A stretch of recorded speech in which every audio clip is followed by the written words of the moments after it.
Hello everyone to the fourth episode of Tronpower Talk.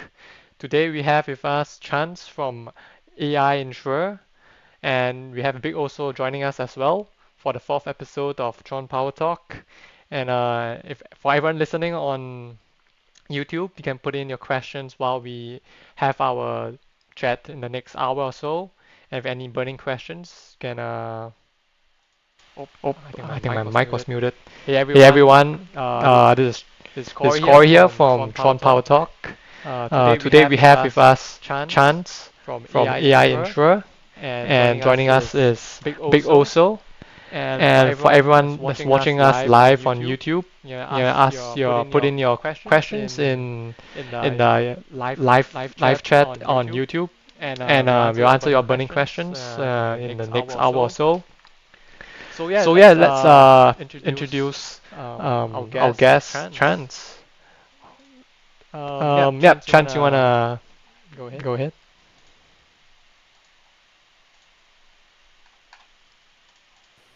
Can you hear me? Yep, Yep, there we there go. we go. Well, I'm Chance Sowers. I'm the CEO and co-founder of AI Insure. We started AI Insure because we were developing AI for our independent insurance agency, um, and decided that, and seen in the market that there's a lot of opportunity to push this out to others in the industry instead of just developing for our agency alone. So that's how AI Insure came about. Um, Our agency's been around since 1925. I'm a fourth generation legacy owner. So I grew up around insurance, been around it my whole life. Um, and so we do a lot of crop and farm business. We're in a rural community. We had issues building sales teams and finding good help. So we decided to go the route and develop an AI because we see the future of insurance. Um, Having a lot to do with AI integrated to help drive sales, maintain books, and help with retention with current clients. So yeah, that's a little bit about myself and our background. Now I am a AFIS, which is an agribusiness farm insurance specialist as well. And then our CTO Scott, he's here at our location in Ohio. Um, Working full time as well. So we have a full time div along with me, um, helping build the future of insurance. Cool, Cool, cool. cool. So So so let let me me start start like how how did did you you get get into into crypto, crypto, and and why why did did you you start start to to leverage leverage like blockchain blockchain technology, technology, and and where where did did you you start to start to see see the the the the I I guess guess how how blockchain blockchain would would have have solved your solved your problems? problems? So I've always been a big into stocks and trading stocks. So I initially got into crypto because I seen it as another opportunity um, to trade and increase net worth. But once I got in and really started educating myself on it, I seen there was a lot more to it than just like a store of value. So then I found Tron and went down the Tron rabbit hole and really liked the cheap transactions. I mean, I got in 2016, so it was a little bit more expensive to operate on Ether than it was on Tron, which really attracted me to Tron. And I liked how Justin Sun was. I liked how he was trying to build out the platform, and I knew the financial backing that he had with how cheap it was to transact there. So a lot of these other coins that were starting up, I it just seemed like a safe option compared to getting in some of these other earlier startups. And then the money that you could save on transactions compared to Ether to Tron was really why I kind of went down the Tron rabbit hole. Um, then once I got into it and really got educated on blockchain, I really started to see the potential use cases in different industries. Um, and so that's why we are where we're at today on the blockchain side of things. Um, really into NFTs and RWAs. I see the value in RWAs and then getting into insuring these RWAs. So like something we're doing at AInsure is we're currently building up our RWA assets and insuring them, and then uploading those the insurance coverages onto blockchain to show that the RWAs are actually insured. And if we potentially have a buyer come in and buy out our RWAs, they're ready to go. Or if we decide to create a marketplace, which that's what we're leaning toward, where you can use our core token to be able to buy our RWAs. But when you come to our site, you can trust that they're insured. So if something would happen where we store them, there would be coverage there. So like what you can do is if you purchase one of our RWAs, if you want the physical asset, you can send us the RWA, we'll burn it, and then we'll mail you the physical asset.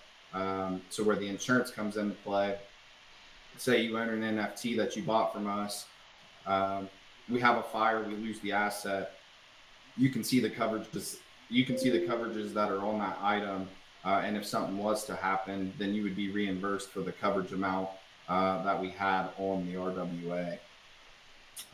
Now, we've developed our own ERC 1155 contract.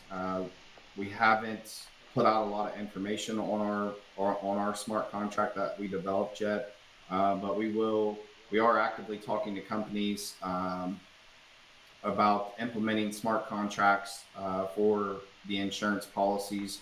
One of the companies we're working with does parametric crop insurance, so we're kind of getting into the prediction market, where you could go in for like a rainfall policy. You could pick your county that you're in. Say you want to bet against the rain. You can go through put in your prediction that, hey, you're not going to get any more rain than this. That would all be in the smart contract. And then if it doesn't rain, and that was the prediction that you put in, then you would be paid out through the contract. Now we're currently working with legal because we want to call this crop insurance, but the problem with that is we also want to open it up to people who don't necessarily farm. So it gives us an opportunity to drive more commission and tap into a new market. But we do have legal issues because if it's not being bought by a farmer for crop insurance purposes and it's being purchased as more of a prediction market, you can kind of see the regulations that we run into. But those are some of the big things that we're doing on the blockchain side of it. We have a lot of other use cases that we're looking into that we want to move forward with.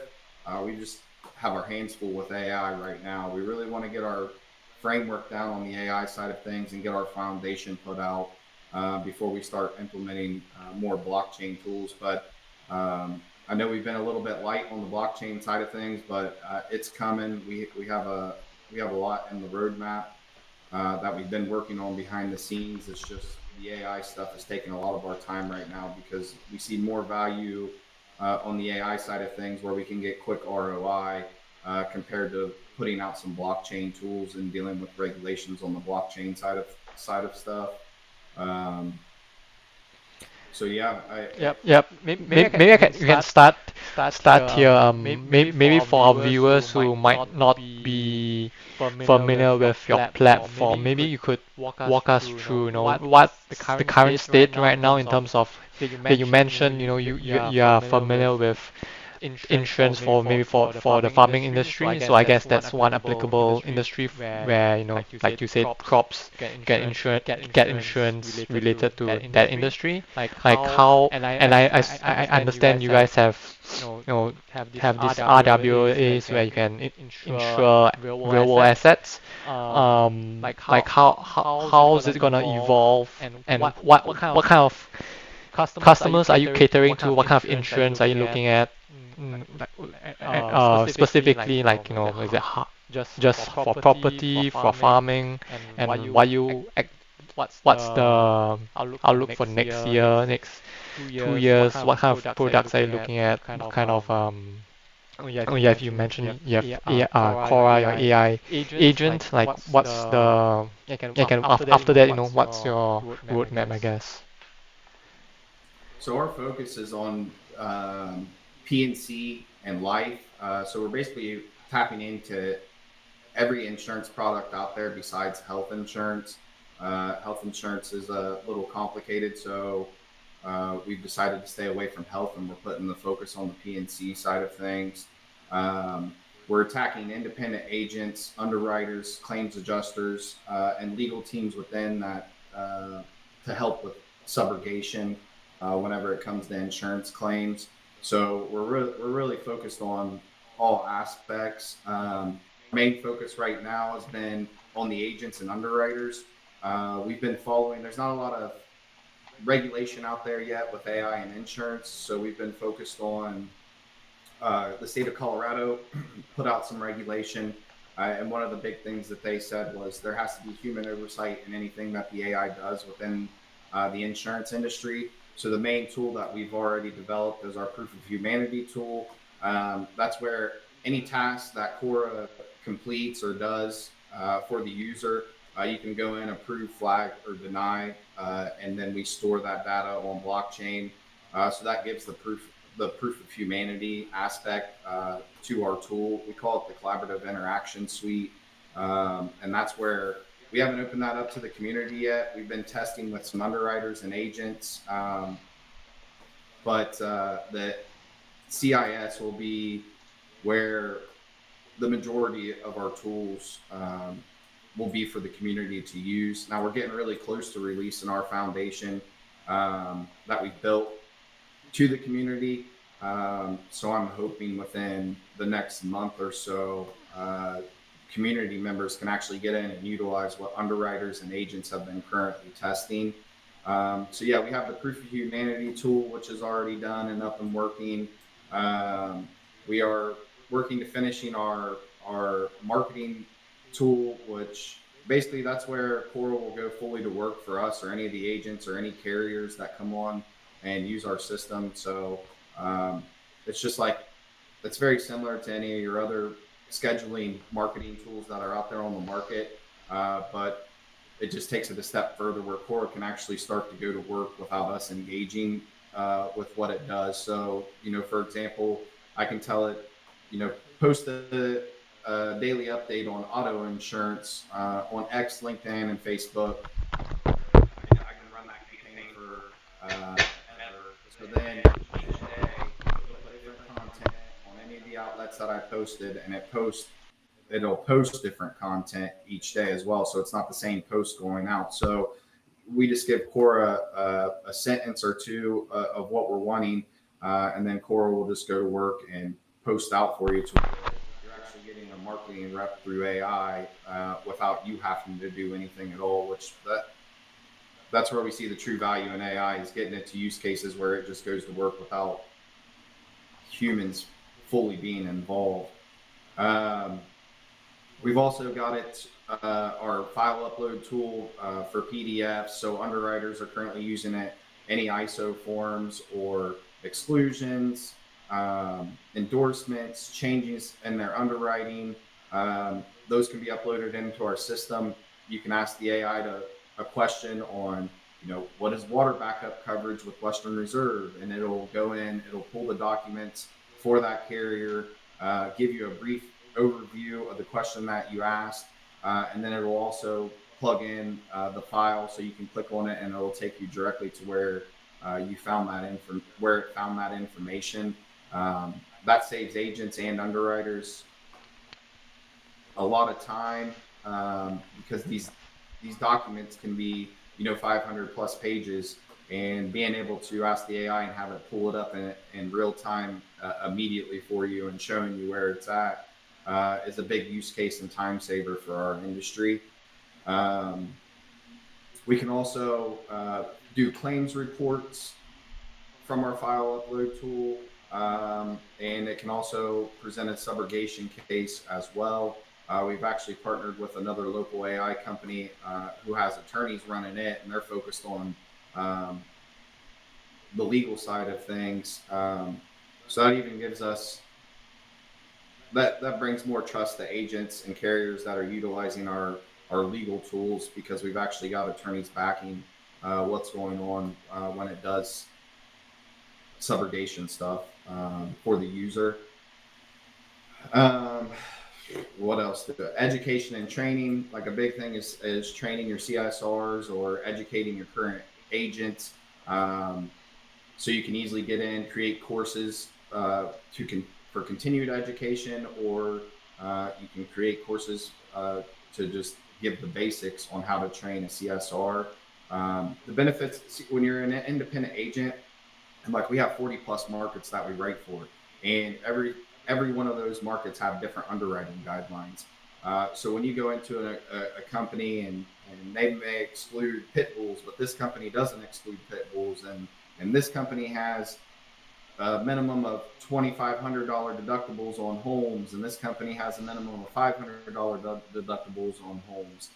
You can really start to see where AI can come in to help save agents time, save underwriters time, help and get the information in real time compared to having to search through policy documents that can take hours depending on what you're looking for.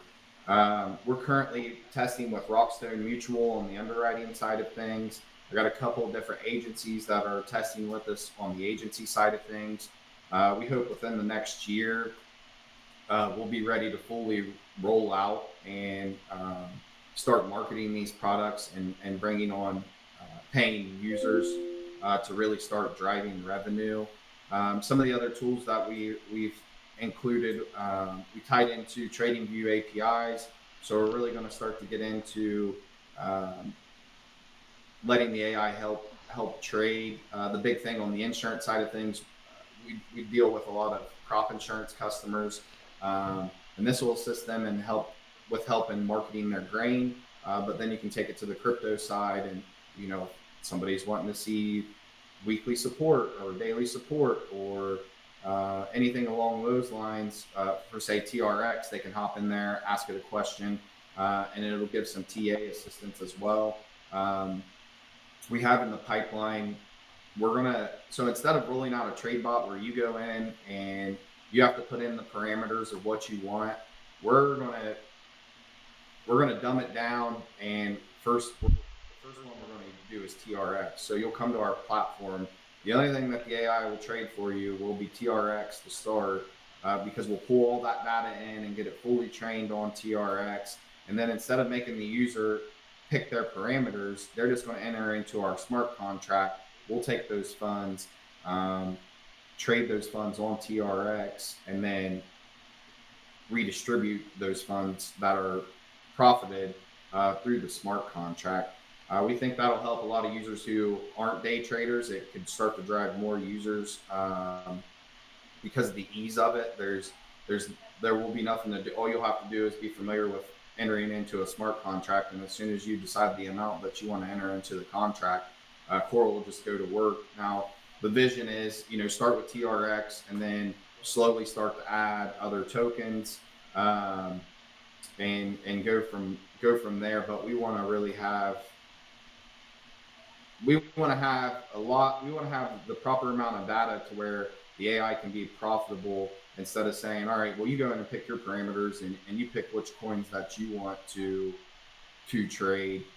We just want to make it easy and try to get it to the point where it becomes, you can see the profit and the data showing how profitable that it is over time. And then when users who aren't familiar with trading or don't know much about it, they can easily enter into the smart contract and see that it actually is generating trades. And it would be nice to get to the point to, all right, well, instead of putting your USDD on just lend for 5%, we can show data that when you come to us, you can make 6 to 7% on that money. But it's going to take time. We got to get there, but that's kind of our vision on the trade side of things.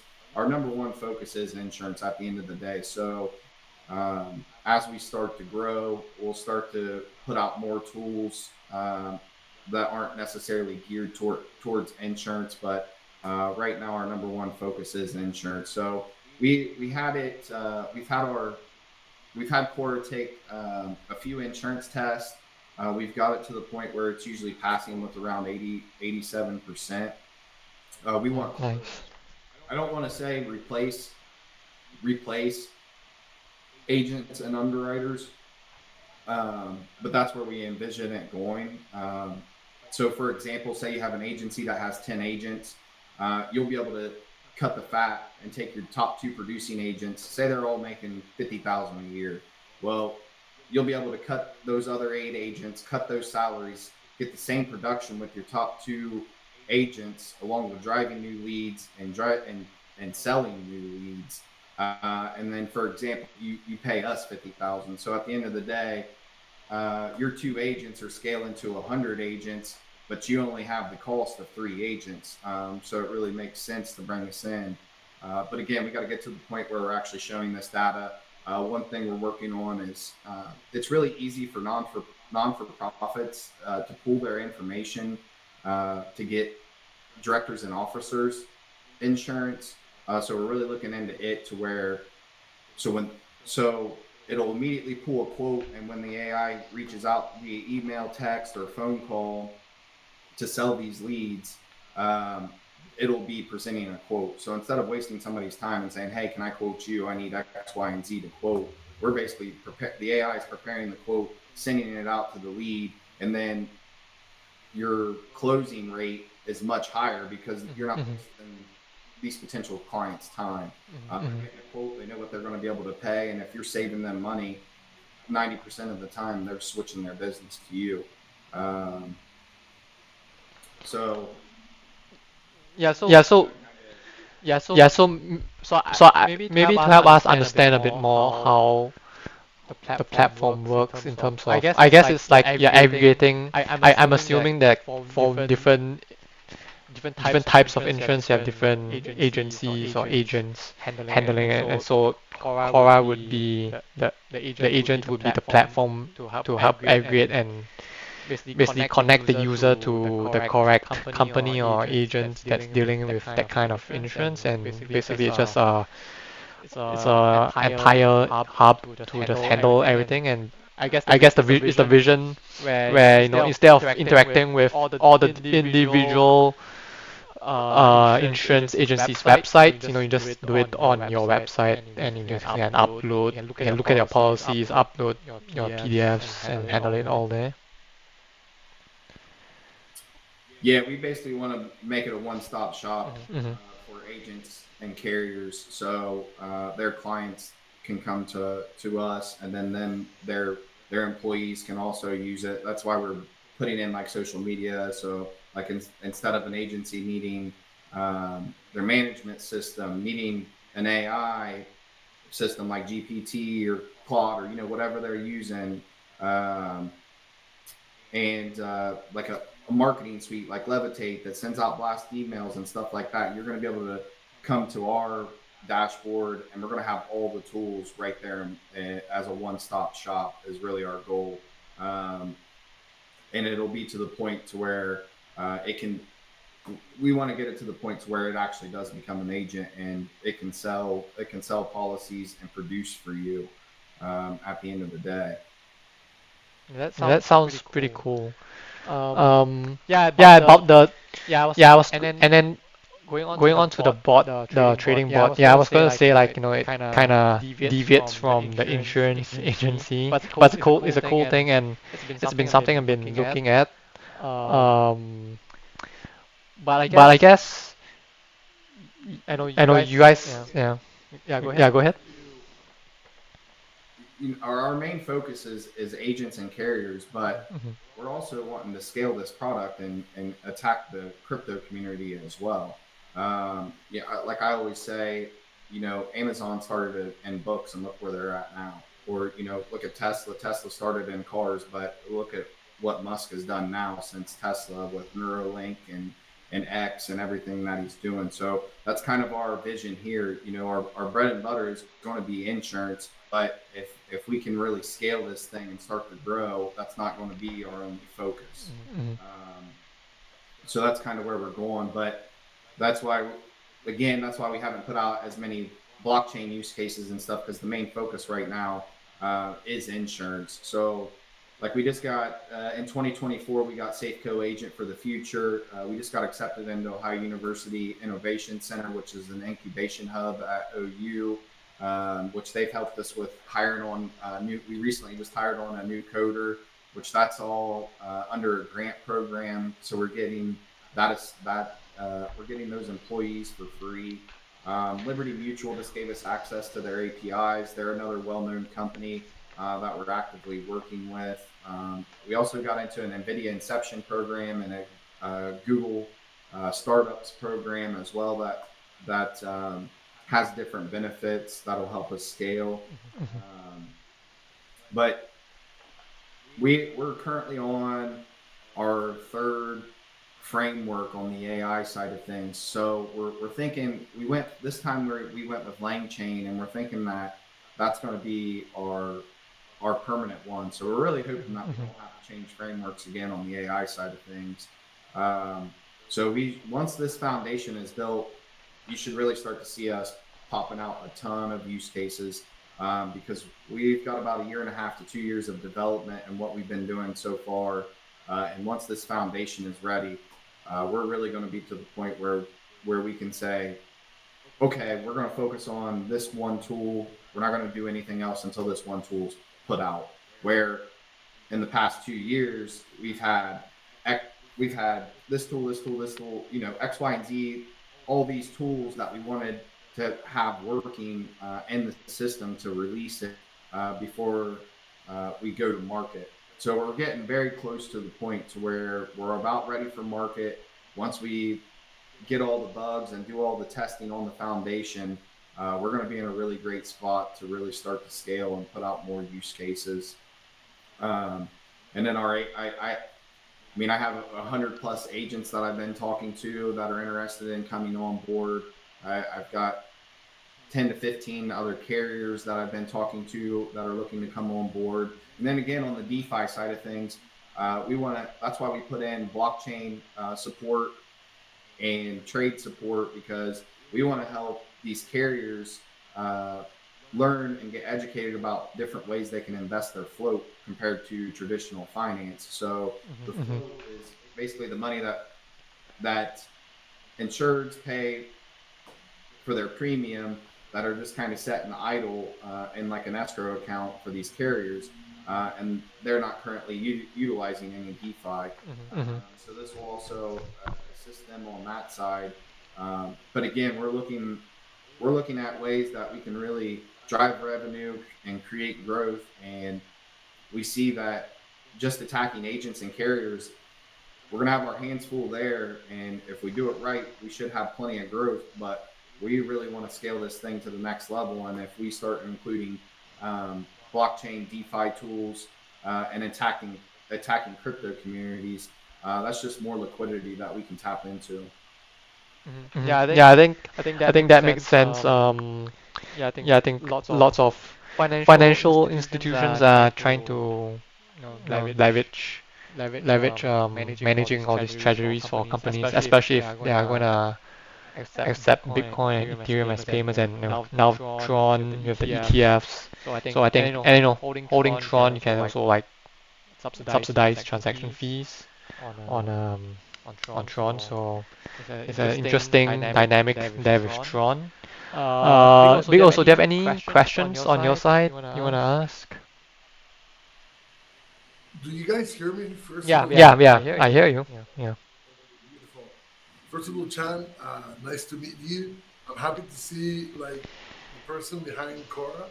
So, if you see, I love community. One of the things that maybe Corey invite me for this type of interviews is because I really appreciate the Tron community. So today I had Cora in my team. You see, you have it here. We put it here. We're going to support it. I always encourage people to comment, share this trip. Don't forget that we are trying our best just to highlight people like Cora, like all these developers that they're really trying to bring use case on the blockchain of Tron.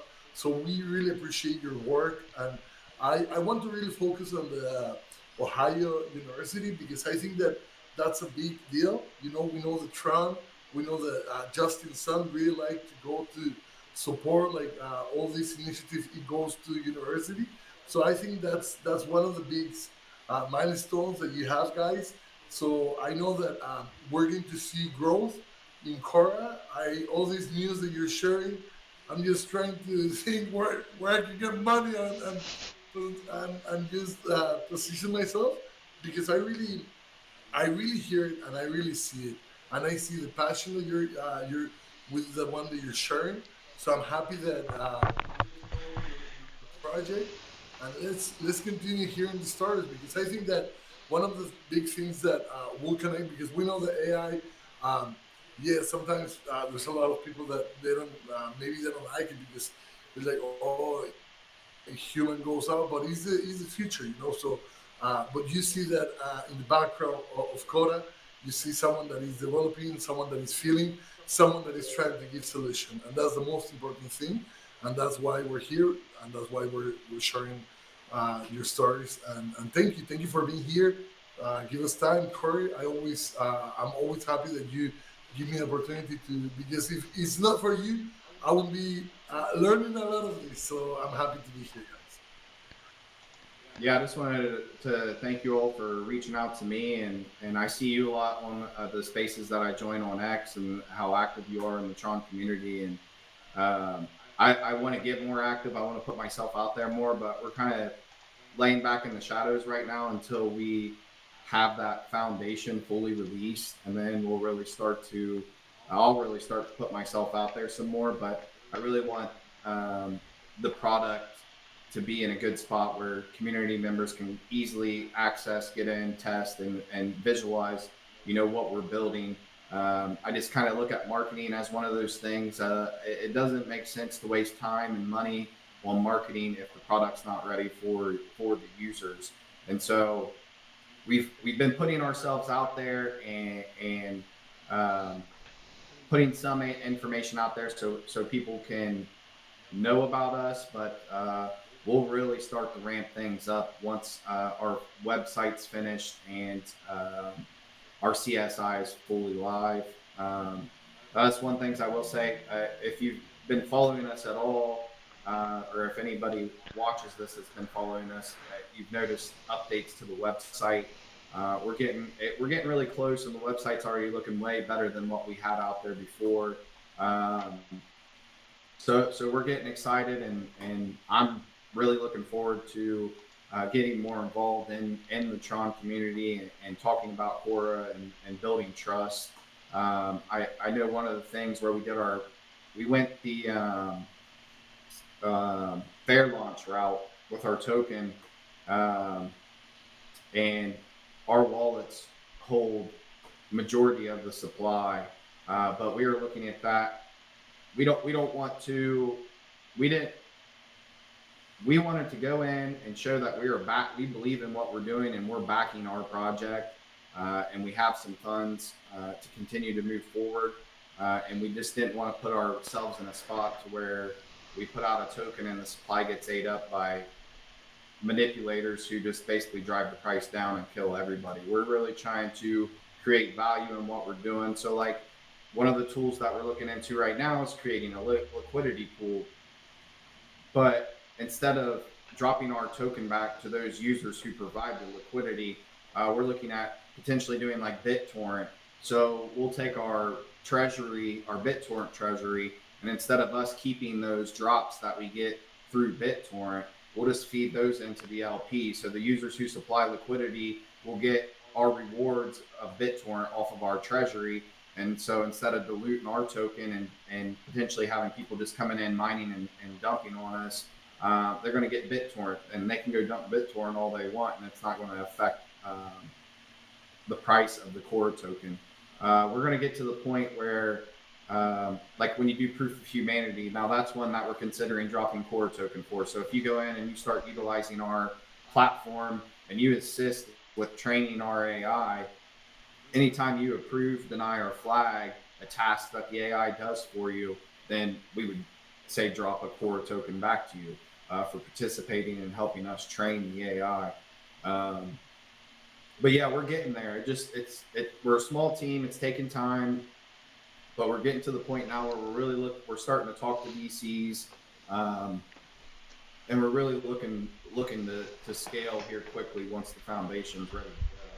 But again, I appreciate you all having me on and giving me an outlet to put some information out here early, because I know we're not too active. I jumped on a few of the spaces that oh shoot, his name. Who runs the Tron space? Tron Like Mega. Sunny D and Trav. Sunny D. Okay, yeah. So I've jumped on a few spaces with Sunny D and Trav, Mm-hmm. and we started doing some spaces ourselves. But again, I just got to that point where there's a lot of other things I could be spending that time on right now, and I just feel like we need to have the fully working product before we really start, creating our spaces, jumping on other people's spaces, and putting all that time and effort into marketing. We really need to be to a point where we can actually start signing up the users and letting them play around with the tools that we've built. Because, like I said, the focus right now has been on underwriters and agents. So they're the only ones that we've been giving access to utilize the platform right now. Now we do have a Telegram bot, but I think it's currently down. And again, that just comes back to the point of us being a small team. We just haven't seen the point of putting resources to a Telegram bot right now when we need to just get our website and our DAP up fully live. But the website, we're slowly updating, and if you check it out, it's getting really close. We still have some updates that need to happen there, but we're definitely getting excited. We feel like we're on to something. If we can just get the foundation up, get branding out there, and get people to take notice and really start utilizing our tools, I think we can really start to gain some traction and maybe one day become the number one on Sun Pump. That would be nice. I know one thing that we're looking at doing is on the live. I connected the token up on live, and we're working with implementing. So we would take like my image, plug it in. I would be 24/7 live, but it wouldn't be me. It would be Cora, our AI, who would sit there, and you could hop in, ask questions. It would answer questions. So that's kind of what we're looking at on that side of it. Yeah, we got tons of ideas. We got a ton of stuff that we've been working on behind the scenes that are very close to being ready. And I think people will really start to take notice here within the next year of what we got going on and what we're doing. Yeah, that's pretty cool. Like, and I was gonna say, like, your website looks way better. I can't remember exactly what it looked like before, but I know it's improved a lot, and I like the glowing animation. It's similar to my website as well. So let me ask you a interesting question on specific to your industry. Like, what's the most difficult thing for a startup building in the insurance industry? Like let's say you want to do this platform. Like, what's the most difficult thing you have faced so far?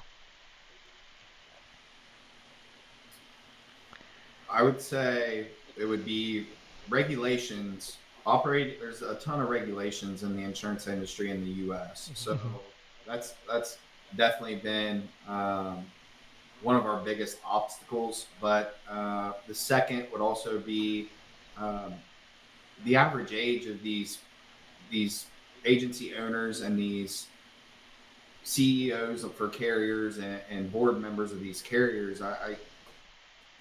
It's been a while since I've looked up the average age data on it, but I think last time I checked, like the average agency owner, the average age was around like 57 years old. So you're to the point where a lot of these people have 1 foot in the door, 1 foot out the door, and they have that mindset that, they're not necessarily tech savvy people, and they have that mindset of, if it's not broke, let's not fix it. If it's not broke, don't fix it.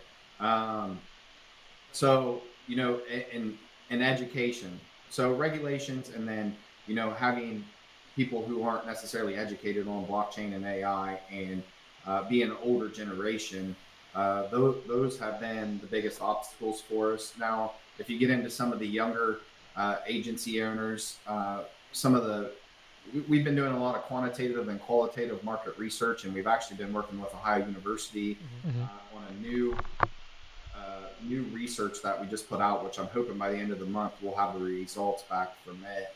Nice. But a lot of agents are seeing products where they're going in and paying for it, and it's not doing what they promise. Either they went to market too quick and they're saying they have X, Y, and Z, but then once you pay and actually get in, only X is working and Y is kind of working, but then there's a bug and you have to continue to go back and forth.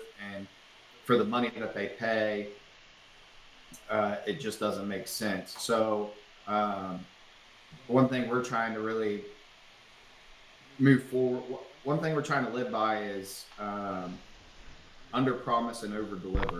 And from the research that we've done, if we can really push out the tools that we're saying we're going to push out, there's a lot of people that are very interested in what we're developing.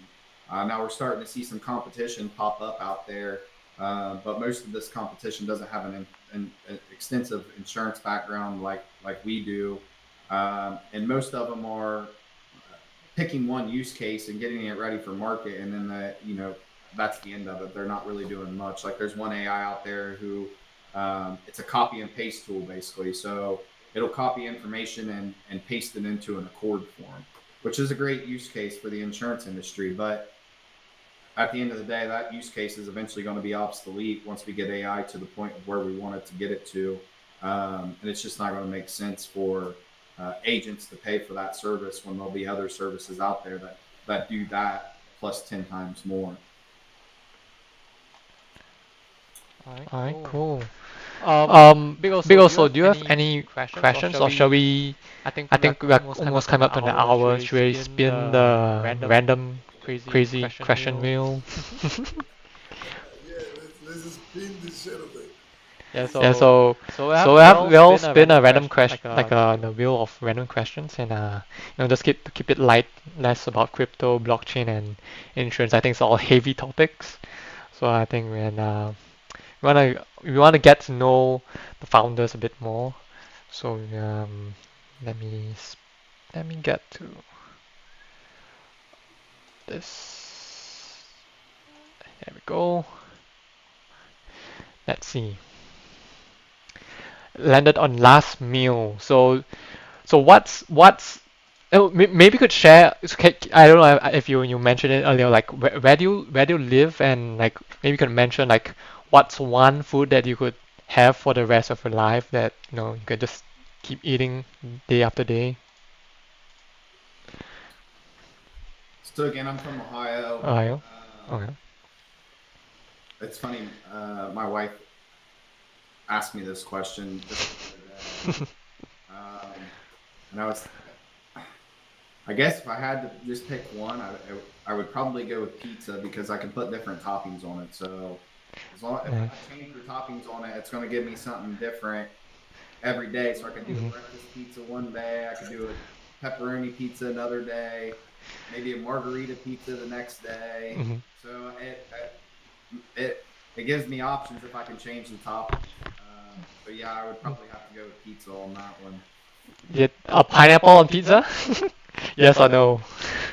Yeah, we do have. My wife and I actually own a restaurant. Oh wow! Okay.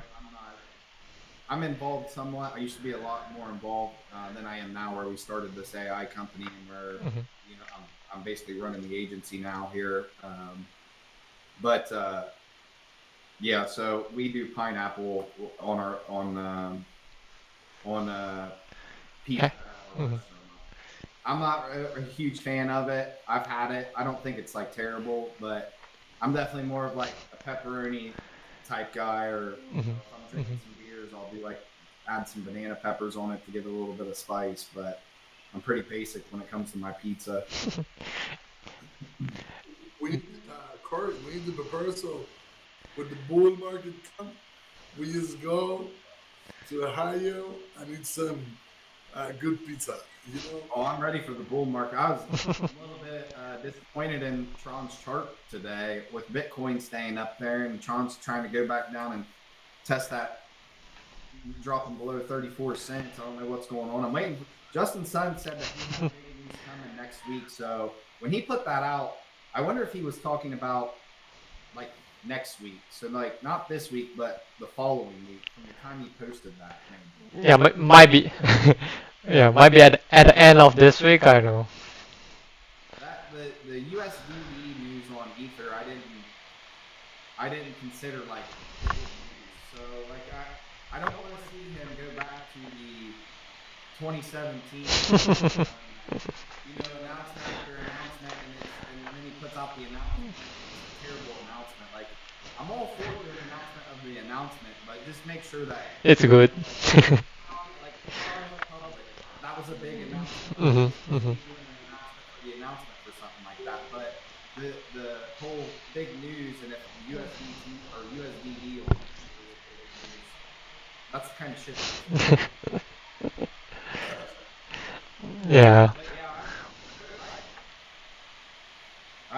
I would hope before the bull run's over that Tron can at least go above 50 cents. And I mean, really, it would be nice to see it above $1 compared to all these other tokens. Like I talk to people all the time where it's like, man, I could have been buying Binance at $2, which I was. I bought some ADA at 3 cents, XRP at 19 cents. Mhm. Just to name some of these, and you see the price action that they get. And I think that's a big issue with Tron is, granted, these past couple of years, like DeFi on Tron's great, the transaction fees and everything was great, but the price action has just been terrible. And even with, we've had great price action. I can't complain with where the price is at, but Mhm. we're looking at like ADA setting at 89 cents, and I'm like, how is it? Like, I don't even. If he would just, and I think he's playing the long-term game. I think the ones of us, those of us who are bullish on Tron are sticking around and aren't going anywhere. I think we're definitely going to get rewarded way more than we already have been rewarded. But I think that reward could come a lot quicker if he could pump it. Price action a little bit better. Whether that's him burning some tokens of his own or there's definitely opportunity there because the use case is there for Tron. I mean, Mhm. anybody that uses Tron and knows how to use Tron and knows the DeFi tools, the trusted DeFi tools on Tron. I mean, But like you say, I think that in the market. I think that what you say is like really real. That Justin maybe he's 100% like in the long term, and those who are patient and those who are just sticking to it will be rewarded. And yes, he's crazy, but at the same time, I'm happy. That doesn't go. I'm still like I'm broke. I'm happy that the price is good, so I can be buying all the months, all the week. So I'm happy for now. Maybe if I'm 5 years, maybe I will be sorry, but right now it seems yes, it's stacking. Well, I'm just waiting for it to pull what XRP pulled in 2017 when it went from it was like 32 cents or something To a few dollars. Like, $2 yeah. or something like that. Yeah. In like an hour or something. I mean, it was crazy. And of course, I was in a position back then. Like I was literally just starting to dabble in crypto and learn about it. And I got a couple of my buddies there. I want to say it was Ohio State was like playing in a bowl game or something, and so we're watching the Ohio State football game. And next thing I know, my buddy's like, "Oh my God, XRP's above $3." Do we sell? Do we hold? What the hell is going on here? And then next thing you know, it starts back down to $2, then down to $1.50, then down back below $1. We're like, well, And shit. you're like, fuck, why did you sell? I was hoping at that point. I was hoping crypto. I'm like, holy shit, this is crazy. The gains that are coming. But yeah, I mean, I'm bullish on Tron. How can you not? As much as active as Justin Sun is, and how much money he has backing him, and with our control on stable coins and stuff, I mean, it's hard not to be bullish on Tron. I mean, the only reason I can't be bullish on Tron is instances in the past where Justin could maybe be considered to be a scammer in the way the price action's been. But for the revenue that the chain makes, I mean, it's one of the few chains that actually generate revenue, and they're not just dumping their token on people to pay for development. Yeah, I agree. Like, oh, I was gonna say, I got liquidated because I leveraged on XRP, so I got liquidated before it went up its 10x for me. So that's, yeah, just a warning for anyone watching, like, don't leverage. Yeah. I've had knock on wood. I haven't been liquidated. I've been fortunate enough to not have been liquidated yet, but I did have. I want to say maybe it was in 22. I don't know. It was like right when Just Lin came out, and I freaking leveraged. Like I went up to like 85%, and Tron kept going down, so I averaged out, and I got down to like 50%. I think I was at. And then the next morning I wake up and I was sitting at 99%. Oh, wow. Yeah, luckily I had another wallet that I had funds in, and I'm like, I cannot believe I did not get hit. But then from that point, I kind of learned my lesson. I tend to not go over 60% now. I try to stay right around that area, and that's with having a good amount of funds that aren't even in Just Lin, just funds that I can access without even touching Just Lin to pay something off if I needed to. Yeah. And yeah, I was gonna say, like, yeah, I'm pretty happy with Tron. You know, I also invested early on, but definitely could be happier with much higher returns. But I think this year, yeah, I've seen like a lot of bullish news for Tron, for the crypto space in general. So hopefully it's good news in the next at least year and a half, half a year and next year. Yeah. Well, I think he's going to have to make some moves here soon because where he took Tron public on the Nasdaq, he's got to keep that. He's got to keep that price above $5 because if he don't keep that price above $5, he's not going to get the large investors in that he's thinking with it being below $5 on the Nasdaq. So I think my hope is this big announcement, which is hopefully next week, is what he was meaning. Hopefully that has something to do with some large investors coming in to push that Tron Nasdaq stock price back above $5, but also having a large amount of liquidity coming to really start to push TRX even higher. Yeah. So it's going to be interesting. I hope we're all right. I hope that TRX does have a lot of room to run, because if not, I'm going to be crying in my cereal about watching some of these other tokens move away. Oh, I was gonna ask, are you heading down to do you go to any crypto events? Are you heading down to Singapore Token 2049? I have never really been active in crypto events. Now, when they come closer to home, I'll go to them. So, like the last one I went to was Bitcoin and the Bitcoin Conference. Yeah, the Bitcoin conference in Nashville was the last one I went to, and I went to the Tron VIP party, or I think it was a VIP party. I don't know. Anyways, like the after party or whatever, which the party was freaking amazing. Like I had a blast, and Tron definitely knows how to throw a good party. So I can only imagine if Tron goes on a real good bull run, some of these parties are going to be insane.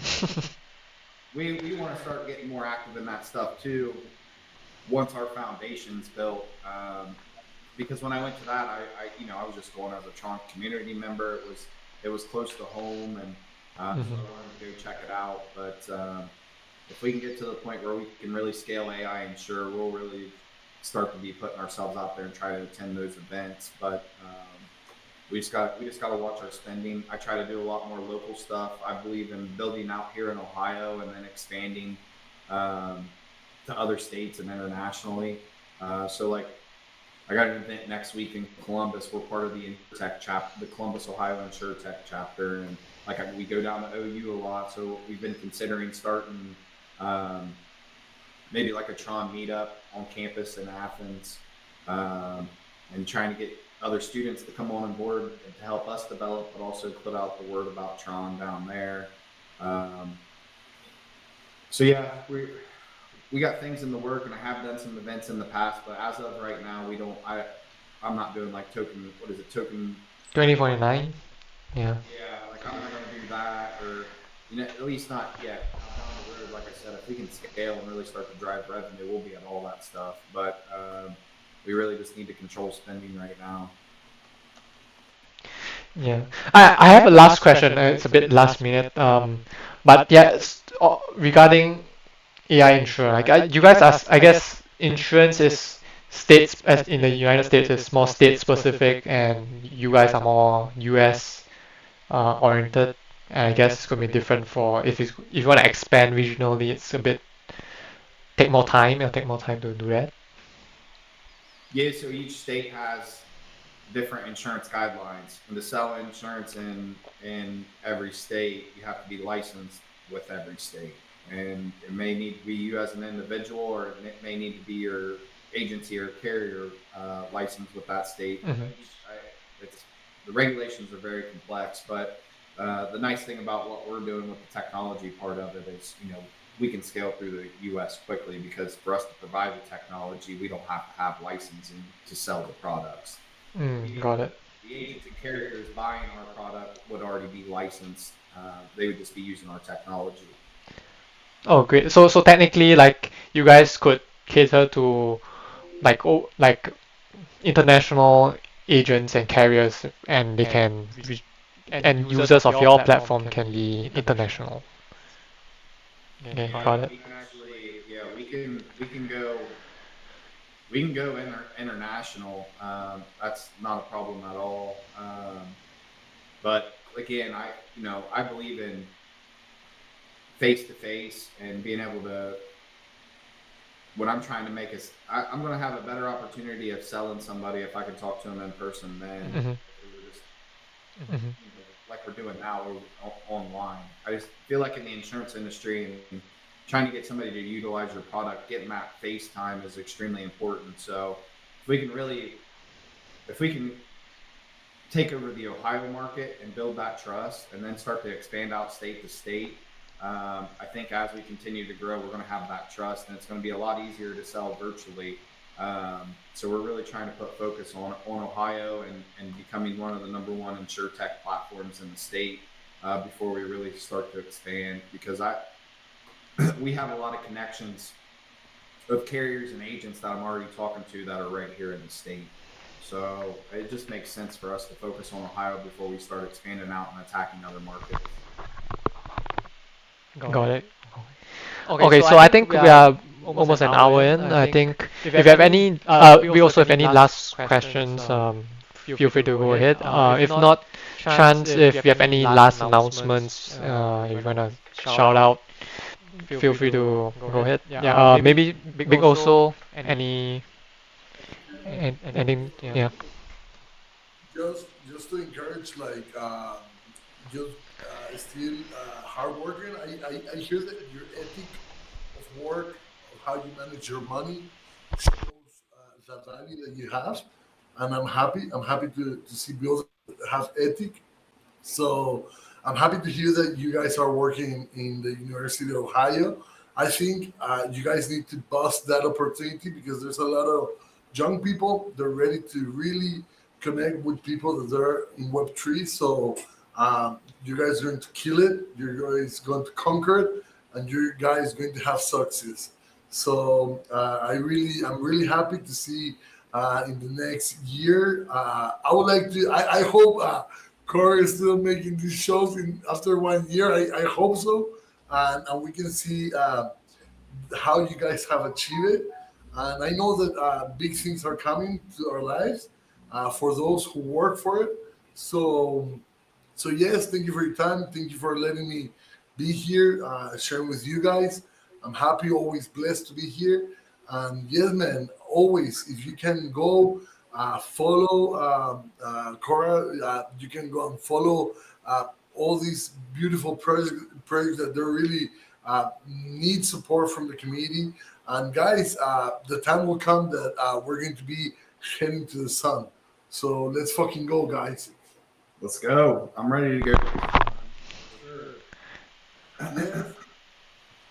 But Nice. yeah, I mean, I appreciate the comments, and we'll definitely be here a year from now, 2 years, 5 years. The only way that we won't be here is if somebody comes in and makes a good buyout offer.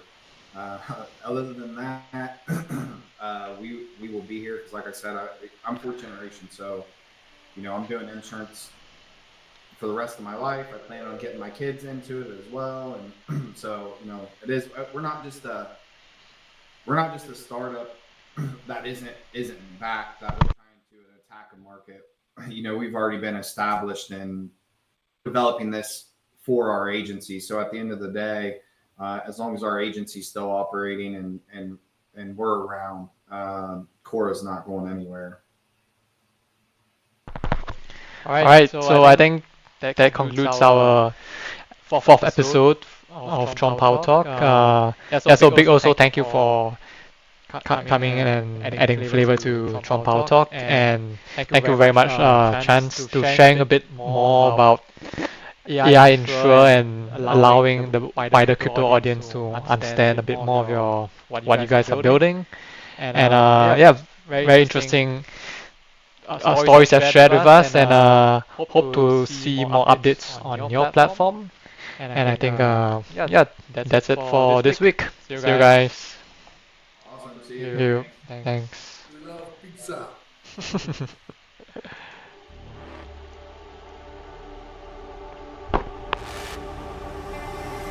Line is right, and it is every time. 'Cause